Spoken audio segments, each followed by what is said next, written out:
ప్రభువు పేరిట మీ అందరికీ షలోం. ఈరోజు దేవుని వాగ్దానము. మీరు వేకువనే లేచి చాలా రాత్రి అయిన తరువాత పండుకొనుచు కష్టార్జితమైన ఆహారమును తినుచుండుట వ్యర్థమే. తన ప్రియులు నిద్రించుండగా ఆయన వారికిచ్చుచున్నాడు.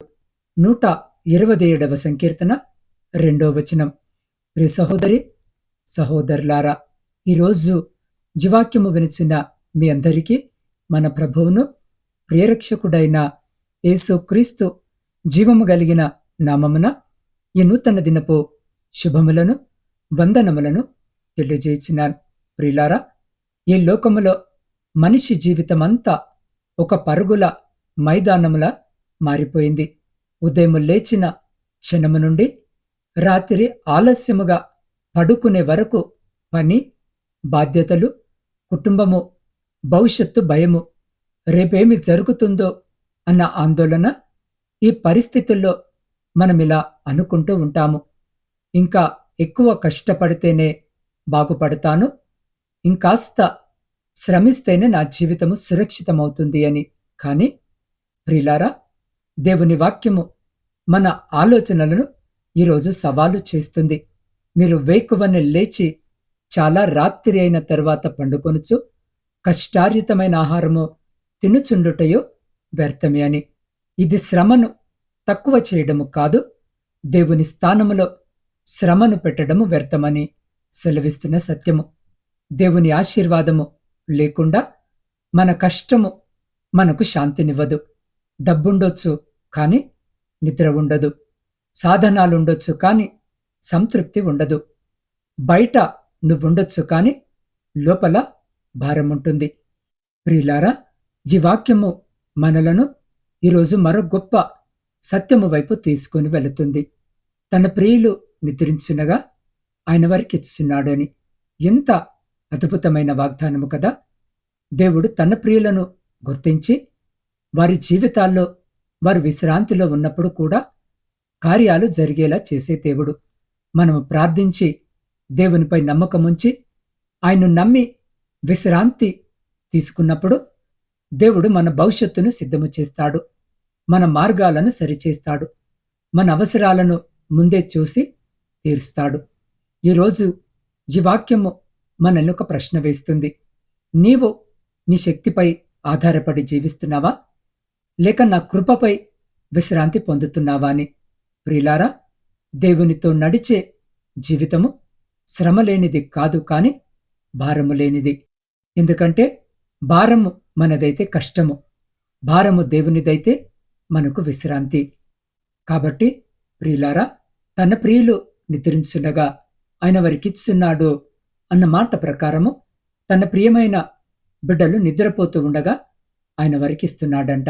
నిద్రపోతూ అంటే వారిని గూర్చి వారికి తెలియనప్పుడు, వారే పరిస్థితుల్లో ఉన్నారో వారికి అర్థము కానప్పుడు, అంటే మనకు ఏది కావాలో మనకు తెలియనప్పుడు ఆయన మన కొరకు పనిచేస్తూ ఉన్నాడు.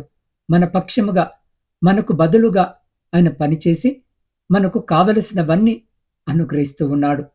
ఈరోజు జీవాక్యము వినిచిన మీరు అనేక సార్లు అనుకుంటూ ఉండొచ్చు, ఇన్ని భారాలు, ఇన్ని బాధ్యతలు నా ఎదుట ఉన్నాయి, అయితే ఈ భారాలు, ఈ బాధ్యతలన్నీ మోయలేక, నాకేమి చేయాలో తోచక నేను మోయలేని, నేను చేయలేని పరిస్థితిలో బాధతో, భారముతో నిద్రపోయాను. అయితే దేవుడు నా పక్షముగా పనిచేశాడు, నా పక్షముగా దేవుడు మాట్లాడాడు. నేను చేయలేను అనుకున్న పని దేవుడు సమకూర్చి జరిగించాడని. అవును ప్రియులారా, దేవుడు తనకు ప్రేమగా ఉన్నవారు నిద్రపోతూ ఉండగా, ఏమి చేయలేని తోచని పరిస్థితిలో ఉండగా, ఏమీ చేయలేని నిస్సహాయ స్థితిలో ఉండగా ఆయన వారి కొరకు పనిచేస్తూ, వారి గురించి ఆలోచిస్తూ, వారు చేయలేని వాటిని కూడా వారి కొరకు ఆయన సిద్ధపరుస్తున్నాడు. అదే దేవుని యొక్క ప్రేమ. నిజముగా ఆయనకు ప్రియులుగా ఉంటే చాలు, ఆయన అద్భుతమైన కార్యాలు వారి జీవితంలో జరిగిస్తాడు. ఆయన కార్యాలు చాలా భిన్నమైనవిగా ఉంటాయి. మనం అనుకున్నట్లుగా ఆయన చేయడు, మనము ఊహించినట్లుగా ఆయన చేయడు.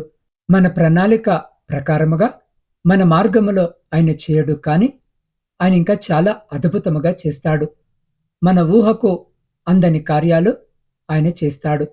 మనము ఊహించిన దానికంటే, మనం ఆలోచించిన దానికంటే ఎంతో ఉన్నతమైన కార్యాలు మన జీవితంలో ఆయన జరిగిస్తాడు. అయితే అనేక సార్లు మనం అనుకుంటూ ఉంటాము, నేను చాలా కష్టపడి, నేను చాలా చెమటోడ్చి, నేను ఎంతగానో ప్రయాసపడి ఇవన్నీ కూడా జరిగిస్తున్నాను, నా కుటుంబాన్ని పెంచుకుంటున్నాను, నా కుటుంబాన్ని పోషించుకుంటున్నాను, నా కుటుంబ భారాన్ని నేను మోస్తున్నాను అని. కాని ప్రియులారా, మనము మొయ్యలేని పరిస్థితులు అనేకమైనవి ఉంటాయి. అవన్నీ కూడా ఎవరు మోస్తున్నారు అంటే మన ప్రభువైన యేసుక్రీస్తు మన పక్షముగా మోస్తూ ఉన్నాడు. ఇక్కడ వచనమంతా చదివితే దేవుని ప్రణాళికను, దేవుని ప్రేమను, దేవుని కార్యాలను పూర్తిగా తెలుసుకున్న కీర్తనాకారుడు అందుకే అంటున్నాడు, మీరు వేకువనే లేచి చాలా రాత్రి తర్వాత పండుకొనుచు కష్టారితమైన ఆహారము తినుచుండుట వ్యర్థమే, తన ప్రియులు నిద్రించుండగా ఆయన వారికిస్తున్నాడని. ఆయన ఉద్దేశము ఏంటంటే, ఈరోజు ఈ వాక్యము వినిచిన నీవు కష్టపడి సాధిస్తున్నాను అనుకుంటున్నావు, నేను చెమటోడ్చి ఇవన్నీ కూడా జరిగిస్తున్నాను, నేనెంతగానో ఆలోచించి నా జ్ఞానము ద్వారా ఇవన్నీ చేస్తున్నాను అని అనుకుంటున్నారు. నిజమే, మీరు వేకువని లేచి చాలా రాత్రి తర్వాత పడుకొనుచు కష్టపడి ఆహారము తింటున్నారు. తనకు ప్రియులుగా మీరుంటే, మీరు నిద్రపోతూ ఉండగానే మీ కొరకు ఆయన అన్ని సిద్ధపరుస్తాడని భక్తుడు సెలవిస్తూ ఉన్నాడు. నిజమే ప్రియ సహోదరి సహోదరులారా, ఆయన కార్యాలు ఇలాగే ఉంటాయి. ఆయన కార్యములు మన కార్యాల కంటే, మన ఊహల కంటే, మన తలంపుల కంటే చాలా భిన్నమైనవిగా ఉంటాయి. మనం ఆహారాన్ని భూమి నుండి పండించుకుంటాం.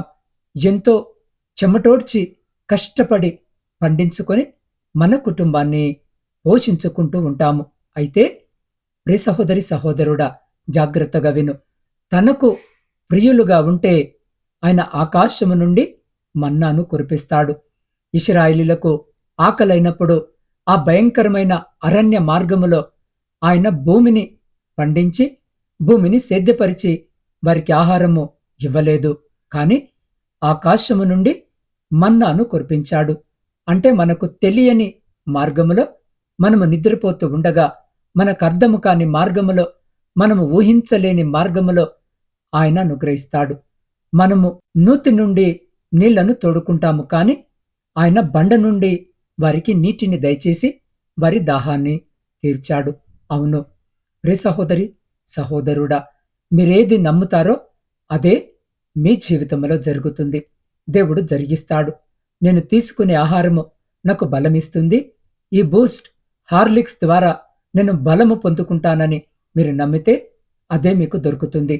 అయితే దేవా, ప్రత్యక్షముగా నీ దగ్గర నుండి నాకు బలము కావాలయ్యా, నీ దగ్గర నుండి నేను బలము పొందుకోవాలి, నీ దగ్గర నుండి నేను కార్యాలు చూడాలని ఈరోజు జీవాక్యము వినిచిన నీవు నమ్మితే, ప్రియ సహోదరి సహోదరుడా, నీకు తెలిసిన మార్గములో కాకుండా, అందరూ తీసుకుని వెళ్లే మార్గములో కాకుండా, వేరే మార్గములో, నీకు తెలియని దారిలో ఆయన నీకు బలాన్ని అనుగ్రహిస్తాడు. చూడండి, అందరూ వాడే పద్ధతిలో గొలియాతు అన్ని వేసుకొని, అన్ని ధరించుకొని, తన బలము పైన, తన ఆలోచన పైన, తన శక్తి పైన, తన కవచము పైన, తను ధరించిన వాటిపైనే ఆధారపడి దావీదు మీదికి యుద్ధానికి వస్తున్నాడు.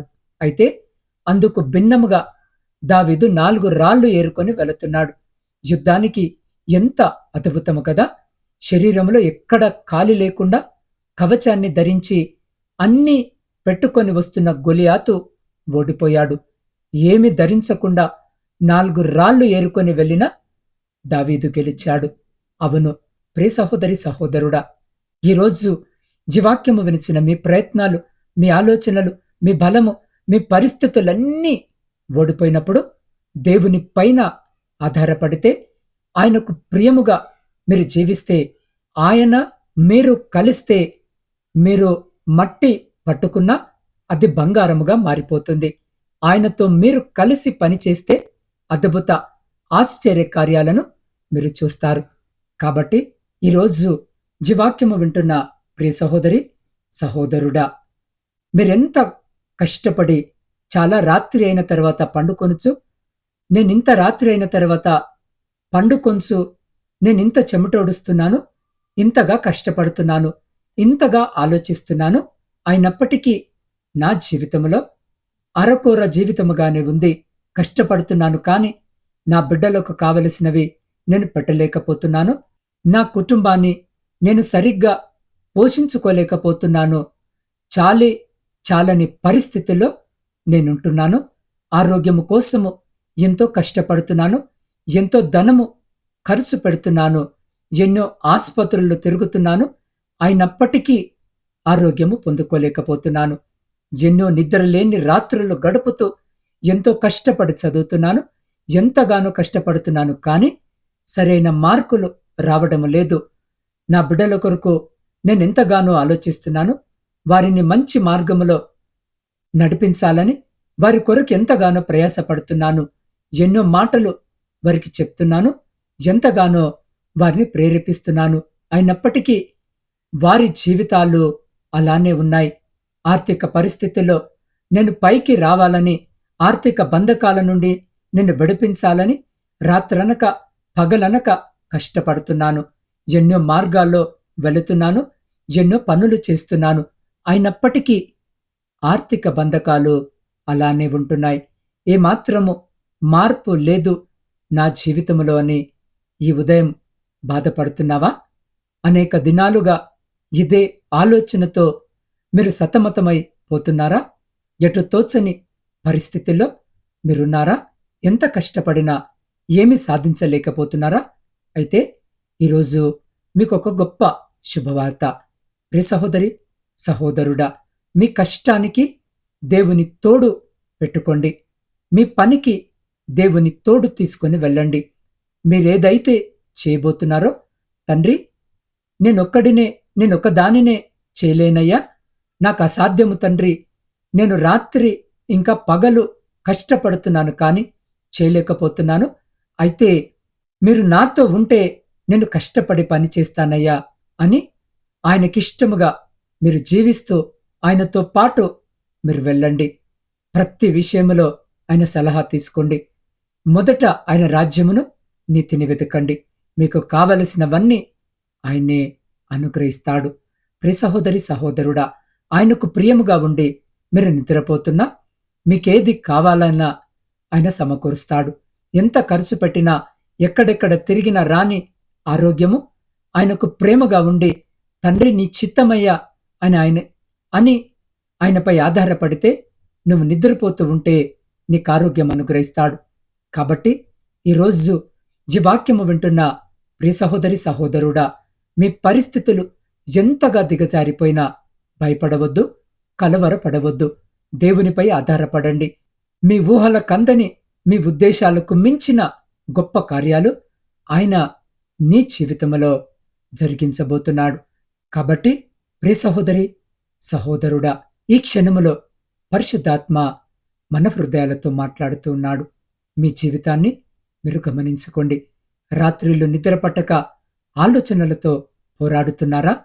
కుటుంబము, ఉద్యోగము, ఆరోగ్యము, భవిష్యత్తు గురించి భారాన్ని మోస్తూ ఉన్నారా? అన్నీ నేనే చేసుకోవాలి అనే ఒత్తిడితో అలసిపోయి ఈరోజు ఈ వాక్యాన్ని వింటున్నారా? ఈరోజు ప్రభు మీతో సెలవిస్తున్నాడు, నా ప్రియబిడ్డ, నువ్వు పడ్డ ప్రయాసమంతా చాలించు, ఇక నీ భారాన్నంతా నాకు అప్పగించు అని. మరెక్కడ ఉన్నారో అక్కడే మీ హృదయముతో ఈ క్షణము ప్రభువును పిలవండి. మీ కన్నీళ్లను, భయాలను, మీ విఫలాలను ఆయన పాదాల దగ్గరుంచండి. ఈ ప్రార్థన విశ్వాసముతో పలుకుదాం. ప్రభువా, యేసయ్యా, నా శ్రమలపై నేను ఆధారపడ్డాను కానీ నీపై పూర్తిగా విశ్రాంతి పొందలేదు. ఈరోజు నా భారమంతా నీ పాదాల వద్ద ఉంచుతున్నాను. నా జీవితం నీవే కట్టాలి, నీవే నడిపించాలి. నా నిద్రలో కూడా నీవు నా కొరకు పనిచేసే దేవుడవని నేను నమ్ముతున్నాను తండ్రి. నా హృదయానికి నీ శాంతిని, నా ఆత్మకు నీ విశ్రాంతిని నా హృదయానికి నీ శాంతిని అనుగ్రహించు అని ప్రార్థించు.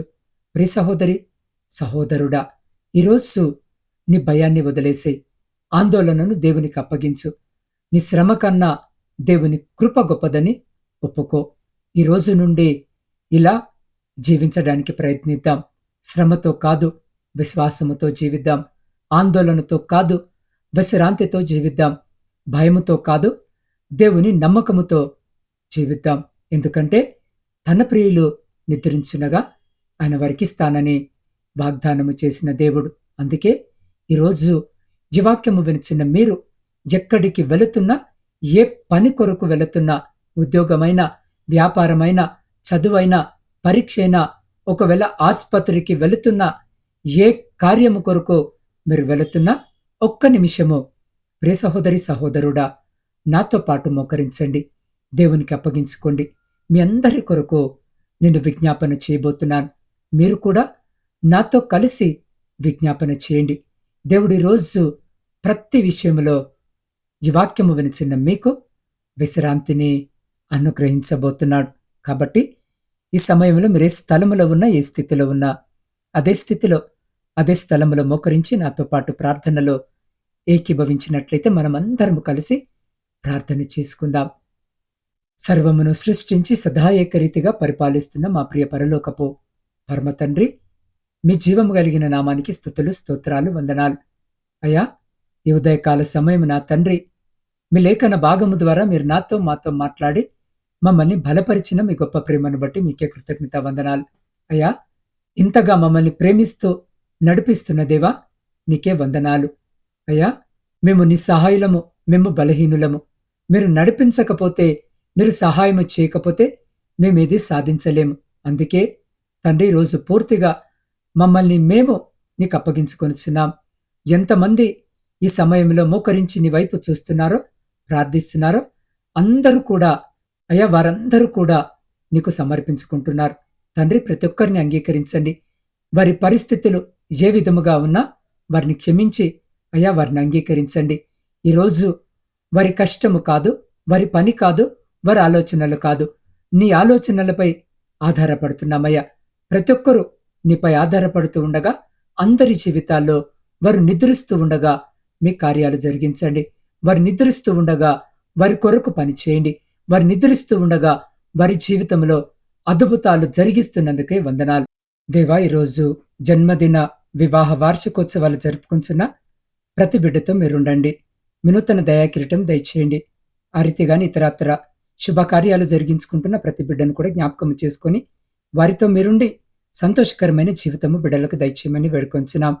శారీరక, మానసిక బలహీనతలతో ఇబ్బందులను ఎదుర్కొంటున్న ప్రతి బిడ్డ కొరకు ప్రార్థిస్తున్నాం. అయ్యా, ప్రతి బిడ్డను ముట్టండి. సంపూర్ణ స్వస్థతను, మంచి ఆరోగ్యమును దయచేయమని వేడుకొనిచున్నాం. అయ్యా, ప్రాముఖ్యముగా ఈ క్షణములో నా తండ్రి దేవ, ప్రాముఖ్యముగా ఈ సమయంలో చిన్నారి బిడ్డ నవీన సత్య కొరకు, సహోదరుడు దయారత్నము కొరకు, మల్లికార్జున స్వామి కొరకు, జహాంగీర్ కొరకు, సహోదరి పద్మ కొరకు, జ్యోతి కొరకు, సహోదరి కవిత కొరకు, అయ్యా ఆ రీతిగానే నా తండ్రి చిన్నారి బిడ్డలు నా తండ్రి యశస్విని కొరకు, మేఘన కొరకు ప్రార్థిస్తున్నాం. అయ్యా, వీరందరూ వివిధ రకాల క్యాన్సర్ వ్యాధులతో బాధపడుతున్నారు. ప్రభువా, వారి శరీరములో పనిచేస్తున్న ప్రతి రోగ కణాన్ని నువ్వు తొలగించి వారి రక్తమును, అవయవములను నీవే శుద్ధి చేసి నూతన బలాన్ని అనుగ్రహించమని వేడుకొంచున్నాం. అయ్యా, వైద్యుల నివేదికలు మారిపోవున్నట్లు నీ అద్భుతాన్ని చూపించమని వేడుకొనిచున్నాం. ప్రభువా, ఆ రీతిగానే సహోదరుడు సిద్ధు కొరకు, లక్ష్మణ్ కొరకు, ప్రవీణ్ కుమార్ కొరకు ప్రార్థిస్తున్నాం. కిడ్నీ వైఫల్యముతో బాధపడుతున్నారు. ప్రభువా, వారి మూత్రపిండాలకు నూతన శక్తిని దయచేయండి. డయాలసిస్ మీద ఆధారపడే పరిస్థితిని మార్చి సంపూర్ణ స్వస్థతను అనుగ్రహించమని వేడుకొనిచున్నాం. ప్రభువా, సహోదరుడు రాంబాబు కొరకు, శివకృష్ణ కొరకు, బాలప్ప కొరకు, సహోదరి గుణసుందరమ్మ కొరకు ప్రార్థిస్తున్నాం. పక్షవాతం వల్ల బాధపడుతున్నారు. ప్రభువా, వారి నరాలకు, కండరాలకు జీవాన్నివ్వండి. కదలలేని అవయవాలు కదులునట్లు చేసి నడవలేని వారు నడిచే దినాన్ని చూడగల కృపను దయచేయండి. ప్రభువా, సహోదరి మేరీ 12 సంవత్సరాలుగా చర్మ వ్యాధితో బాధపడుతుంది. అయా, మీ శరీరాన్ని పూర్తిగా స్వస్థపరచండి. దీర్ఘకాలముగా ఉన్న ఈ సమస్యను ఈరోజే ముగింపుకు తీసుకొని రమ్మని వేడుకొనిచున్నాం. అయ్యా, 9 నెలలుగా కోమాలో ఉన్న నాని కొరకు ప్రార్థిస్తున్నాం. ప్రభువా, నీ శ్వాసను అతనిలో ఊదండి. అతని మెదడుకు, నరాలకు నూతన జీవాన్ని దయచేయండి. కోమా నుండి లేచి సాక్ష్యకరమైన బిడ్డగా నిలబడేలా చేయమని వేడుకొంచున్నాం. ప్రభువా, సహోదరుడు పవన్ కొరకు ప్రార్థిస్తున్నాం. తన గుండెలో 3 బ్లాకేజీలు ఉన్నాయి. ప్రభువా, అతని హృదయాన్ని నీవే తాకుము. రక్తనాళాలను శుద్ధి చేసి గుండెను బలపరచండి. ప్రతి వైద్య ప్రక్రియలో నీ చేయి అతనితో ఉండనివ్వండి. అయ్యా, సహోదరి రత్న తెలియని వ్యాధితో ఆస్పత్రిలో చికిత్స పొందుతూ ఉంది. ప్రభువా, నీవే ఆమెకు స్పష్టమైన స్వస్థతను అనుగ్రహించుము. కారణము తెలియని వ్యాధి అయినా స్వస్థపరిచే దేవుడవు నీవేనని మేము నమ్ముతున్నాం. అయ్యా, సహోదరి దుర్గా కాలేయ ఇన్ఫెక్షన్తో బాధపడుతుంది. ప్రభువా, ఆమె లివర్ను నీవే స్వస్థపరచండి. ప్రతి ఇన్ఫెక్షన్ తొలగించి సంపూర్ణమైన ఆరోగ్యము బిడ్డకు దయచేయమని వేడుకొనిచున్నాం. దేవ, సహోదరి అనిత కొరకు ప్రార్థిస్తున్నాం. కనిపించని తెలియని సమస్యతో బాధపడుతుంది. ప్రభువా, ఆమెను ముట్టండి. ఆమె శరీరంలో ఉన్న ప్రతి అవయవాన్ని స్థిరపరచండి, బలపరిచి సరిచేసి సంపూర్ణ స్వస్థతన బిడ్డకు దయచేయమని వేడుకొనిచున్నాం. దేవా, వీరందరి కుటుంబాలకు శాంతిని, ధైర్యాన్ని, విశ్వాసాన్ని అనుగ్రహించండి. నిరుత్సాహపడకుండా నిన్నే ఆశ్రయించినట్లు చేయమని వేడుకొనిచున్నాం. అయ్యా, మానవ వైద్యానికి అతీతముగా నీ దైవ స్వస్థతను ఈరోజు ఆ బిడ్డలందరూ అనుభవించినట్లు చేయండి. నీ నామము మహిమపడాలి. వారి జీవితాలు నీకు సాక్ష్యముగా మారాలని నీ పాద సన్నిధిలో ప్రార్థిస్తూ ఉన్నాం.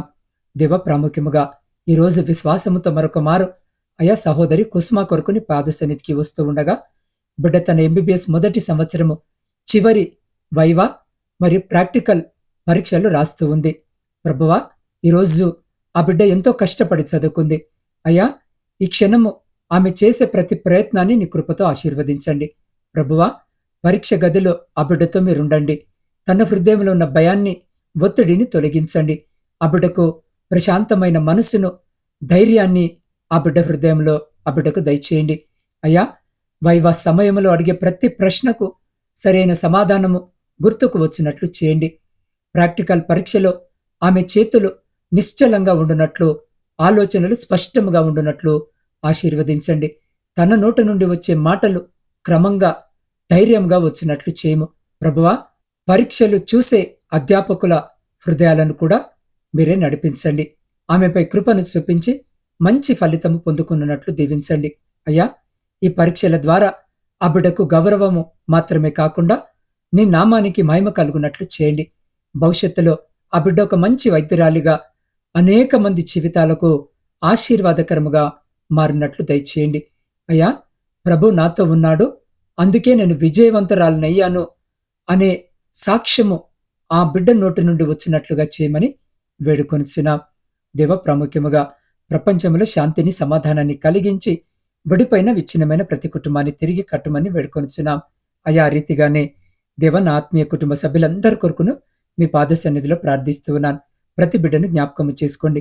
వారి ప్రతి అక్కరను, అవసరతను తీర్చండి. అయా, వారి ప్రతి న్యాయమైన కోరికను మీరు ఆలకించి అంగీకరించి మీ ఆకాశపు వాక్యాలను విప్పి మీ సమృద్ధికరమైన దీవెన ఆశీర్వాదాల చేత బిడ్డల జీవితాలను దీవించి ఆశీర్వదించి తృప్తిపరిచి మీ కృపలో భద్రపరుచుకుని ముందుకు నడిపించమని సమస్త స్తుతి, ఘనత, మహిమ మీకే చెల్లిస్తూ మా ప్రభువును మీ ప్రియకుమారుడైన యేసు క్రీస్తు జీవము కలిగిన నామమున ప్రార్థించి స్తుతించి అడిగి పొందుకొని ఉన్నాము తండ్రి. ఆమెన్. ప్రియ సహోదరి, సహోదరులారా, ఈ ప్రార్థనలో ఏకీభవించిన మీ అందరికీ వందనాలు. మీ జీవితాల్లో గాని, మీ కుటుంబాల్లో గాని ఎలాంటి అనారోగ్య సమస్యలున్నా లేదా ఏదైనా భారము మిమ్మల్ని కృంగదీస్తుంటే మీరు ఒంటరి వారు కారు. మీకోసము ప్రార్థించడానికి నేను ఎల్లప్పుడూ సిద్ధముగా ఉన్నాను. మీ ప్రార్థన అవసరతలను క్రింద ఉన్న కామెంట్ సెక్షన్లో తెలియజేయండి, లేదా వ్యక్తిగతముగా నా వాట్సాప్ నంబర్కు సందేశము పంపండి. నా వాట్సాప్ నంబర్ 8446376087 8465037607.